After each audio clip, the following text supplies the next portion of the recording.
राधे राधे दोस्तों, बात करते हैं साइनैप्स की। Synapse is a basically junction between two neuron. Junction between two neurons. जैसे हमने पिछली वीडियो में डिस्कस किया कि एक न्यूरॉन का जो लास्ट वाला पार्ट है एक्सॉन टर्मिनल, और जो दूसरा न्यूरॉन है उसका डेंड्राइट, उसके डेंड्राइट्स। जैसे ये बेसिकली डेंड्राइट्स हैं।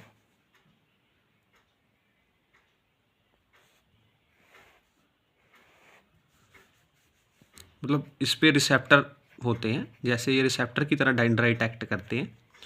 तो यहाँ पर क्या होती हैं, साइनेप्टिक वेसिकल्स होती हैं जिसमें न्यूरोट्रांसमीटर स्टोर होता है, जैसे एसिटाइलकोलिन, डोपामिन, सेरोटोनिन, गाबा, ग्लूटामेट, ये सारे न्यूरोट्रांसमीटर होते हैं। ये क्या है कि जो ये वाला पार्ट होता है उसको हम बोलते हैं pre synaptic membrane. Pre synaptic membrane. Pre मतलब पहले होता है, साइनेप्स से पहले। ये है post synaptic membrane. Post synaptic membrane. और ये बीच वाली जो जगह होती है ये होता है साइनेप्टिक क्लेफ्ट। Synaptic cleft. ये सारी अंदर वाली चीज़ को ही हम साइनेप्स बोलेंगे, जो ये डायग्राम हमने राउंड की है। साइनेप्स। साइनेप्स दोस्तों इतना इम्पोर्टेंट क्यों है? क्योंकि क्या होता है, सबसे पहले पीछे से इम्पल्स आया, कोई भी हम स्टार से इम्पल्स को दे, जैसे किसी ने हमें टच किया या फिर बाहर से हमने कोई विज़न देखा या कोई भी हमें स्टिमुलस मिला, वो स्टिमुलस न्यूरॉन की मेम्ब्रेन पे पहुंचा, तो क्या होगा, डीपोलराइजेशन होगी। सबसे पहले इसे हम बोलेंगे डीपोलराइजेशन। डीपोलराइजेशन होगी। डीपोलराइजेशन के बाद जो सेकंड स्टेप होगा वो कैल्शियम चैनल्स जो हैं ओपन हो जाएंगे। Opening of calcium channel. यहाँ पर आप कैल्शियम चैनल्स हैं, आप इमेजिन कर सकते हैं, जिनमें से कैल्शियम रिलीज होगा। ओपनिंग ऑफ कैल्शियम चैनल हम नीचे लिख लेते हैं। सबसे पहली होगी depolarisation.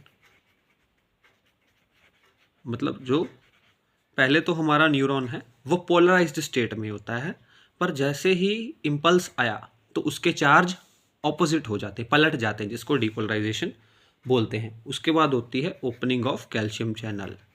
Opening of calcium channel. जब कैल्शियम चैनल ओपन हो गए तो उसके बाद क्या होगा, जो हमारे साइनेप्स हैं उससे न्यूरोट्रांसमीटर बाहर निकलेगा, जिसे हम एक्सोसाइटोसिस बोलते हैं। Exocytosis of neurotransmitter. सिंपली हम बोलेंगे, जैसे ये वाले जो हमने बनाए हैं सिनेप्टिक वेसिकल्स, लाल वाले सिनेप्टिक वेसिकल्स, यहाँ से जो ये स्टोर न्यूरोट्रांसमीटर है जो डॉट्स से रिप्रेजेंट किया वो बाहर निकल जाएगा। उसके बाद क्या है, जो ये न्यूरोट्रांसमीटर है वो ये वाले रिसेप्टर से आकर बाइंड कर जाएगा। चौथा स्टेप हम बोलेंगे कि बाइंडिंग ऑफ न्यूरोट्रांसमीटर विद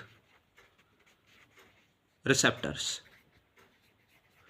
जब रिसेप्टर से न्यूरोट्रांसमीटर बाइंड हुआ तो जो ये अगला न्यूरॉन है वहाँ पर सोडियम के वोल्टेज गेटेड चैनल होते हैं, वो ओपन हो जाएंगे। Sodium voltage gated channel open, जिससे सोडियम इस मेम्ब्रेन पर आएगा, अंदर जाएगा सोडियम, और यहाँ पर भी डीपोलराइजेशन